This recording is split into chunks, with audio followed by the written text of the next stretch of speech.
मेरे दाएं तरफ जो साथी बैठे उनको बुरा लगेगा, कर्नाटक में 14,732 करोड़ रुपए इन्होंने दूसरी योजना में लगा दिए और मध्य प्रदेश में आपने 95 करोड़ रुपए जो है दूसरे बजट में लगा दिए। हमारा जो मिलता है उसको तो मत छीनो भाई। एमएसपी की लीगल गारंटी कोई बात नहीं हुई है। किसानों को जो 6,000 रुपए मिलते हैं उसको बढ़ा के 12,000 रुपए करना चाहिए और फसल बीमा जो है उसका सारा प्रीमियम सरकार भरे, किसानों पर बोझ ना लगे। रिजर्वेशन प्रमोशन में लागू नहीं किया गया, पुरानी पेंशन को बहाल नहीं किया गया, इस पर चर्चा नहीं हुई।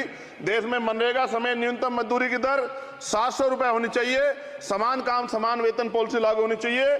जो रसोई की चिंता करते हुए 500 रुपए प्रति सिलेंडर से ज्यादा के दाम नहीं होने चाहिए, जो महिलाओं को राहत मिल सके। बिजली के दामों में भी कमी होनी चाहिए।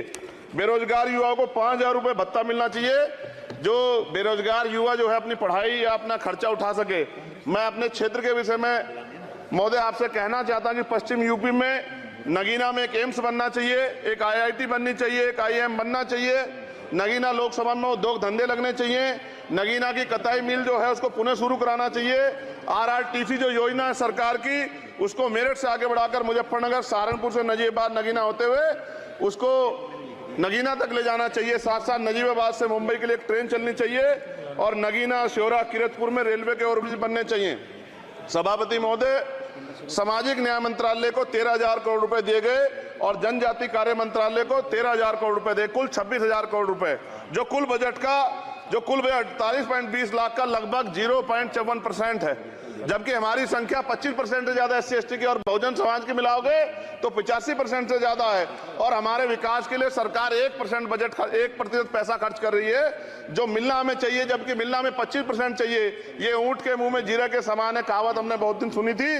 पिछले लंबे समय से हमारे साथ धोखा हो रहा है, लेकिन अब ये नहीं चलेगा। चंद लोगों की तराजू से देश के संसाधन नहीं बटेंगे। इस देश का बहुजन समाज बर्दाश्त नहीं करेगा। संसाधन का बंटवारा संख्या के आधार पे होगा। माननीय काशीराम साहब नारा लगाए थे, ना तो वोट हमारा राज तुम्हारा चलेगा, और आज हम कह रहे हैं ना ही वोट हमारा और नोट तुम्हारा चलेगा। इस बात का भी ध्यान जो है सरकारों को देना पड़ेगा। आपके माध्यम से सरकार से मेरी एक मांग है, सरकार इस योजना का लाभ भी अपने आप ले ले, सरह भी ले ले कि 1 लाख रुपए सालाना बहुजन समाज के अत्यंत गरीब परिवारों को दे। 10 लाख करोड़ रुपए खर्च होंगे, लेकिन इस 1 लाख रुपए की योजना से एक झटके से एक परिवार गरीबी की रेखा से ऊपर आएगा और इनके बच्चों को कुपोषण खत्म होगा, अच्छी शिक्षा मिलेगी, महिलाओं को सम्मानजनक जीवन मिलेगा और इससे वास्तव में सबका साथ सबका विकास का नारा सार्थक होगा। अगर प्रश्न ये होगा कहां से आएगा, तो उसका जवाब ये है कि जब अमीरों का 16 लाख करोड़ रुपए माफ हो सकता है, कॉर्पोरेट टैक्स का घटाकर लाखों करोड़ रुपए का चुना सरकारी खजाने को लगाया जा सकता है, पेट्रोल डीजल के दाम 10 गुना एक्साइज ड्यूटी बढ़ाई जा सकती है, तो गरीबों को सरकार पैसा क्यों नहीं दे सकती। महोदय, समय आ गया है, अब निजी क्षेत्रों में आरक्षण की व्यवस्था होनी चाहिए।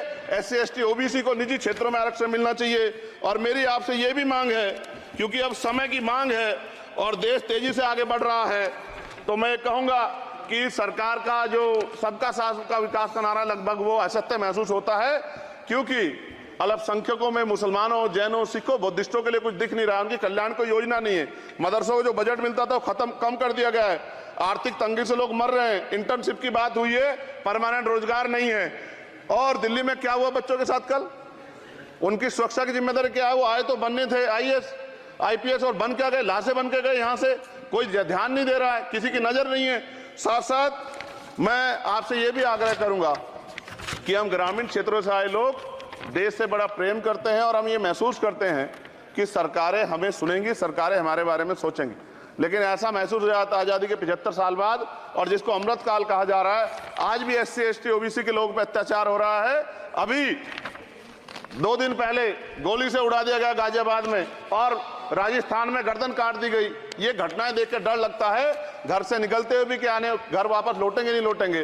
तो मेरा सरकार से आग्रह है, अगर आजादी के 75 साल बाद भी हमारी हत्या हो रही है, तो हमारी मां को भी दर्द हुआ होगा जब उसने हमें पैदा किया हो। हमारी बहनों को भी हमारे खोने का दर्द होता होगा। कैसी कानून व्यवस्था है आपकी, सब कुछ है आपके पास, फिर भी जो है महिलाओं पर रेप नहीं रोक पा रहे हो, हत्याएं नहीं रोक पा रहे हो, गरीबों, दलितों, पिछड़ों, किसानों, मजदूरों की जान नहीं बचा पा रहे हो। किसान सुसाइड कर रहा है, नौजवान सुसाइड कर रहा है, और बड़ी बड़ी बातें होती हैं, इधर भी अच्छे लोग हैं, इधर भी अच्छे लोग हैं, लेकिन अच्छाई तब होगी जब जमीन पे भी कुछ काम दिखाई देगा। और जमीन पे महोदय कोई काम दिखाई नहीं दे रहा है।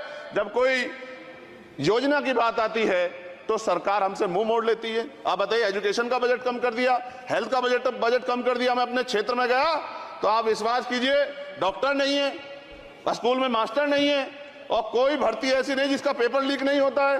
तो देश किस तरफ जा रहा है और इसमें नौजवानों का भविष्य क्या है, इसके बारे में हमें चिंता करनी चाहिए। और अंत में अपनी बात को खत्म करते हुए मेरा आपसे आग्रह और आपके माध्यम सरकार से आग्रह है कि यहां बाहर बाबा साहब अम्बेडकर की मूर्ति लगी हुई थी, वो करोड़ों लोगों की आस्था से जुड़ा विषय है, और आप विश्वास करो इतना गुस्सा है उसको लेके, मेरी आपके माध्यम से मैं हाथ जोड़ता नहीं हूं, लेकिन मैं हाथ जोड़ के आपसे आग्रह कर रहा हूं कि प्रधानमंत्री जी, सरकार से हमारी आग्रह कि वो अम्बेडकर वादियों के सम्मान का ध्यान रखते हुए, उनके जो है दिल की पीड़ा को समझते हुए, उनके दर्द का ध्यान रखते हुए उस मूर्ति को पुनः स्थापित करा दीजिए। अगर इसमें कोई राजनीतिक कारण अलग बात है, लेकिन मैं कंक्लूड कर रहा हूं, मगर मैं आपसे कहना चाहता हूं इसमें बहुत गुस्सा है। जिस दिन अम्बेडकरवादी गुस्सा हो जाएगा, वो फिर इस सरकार को जो 24 में आ गई है, वो आने वाले चुनाव में ऐसा सबक सिखाएगा कि दोबारा पलट कर नहीं देख पाओगे। तो मैं आपका धन्यवाद करता हूं और मुझे विश्वास है कि सरकार मेरी बातों पर गौर करेगी।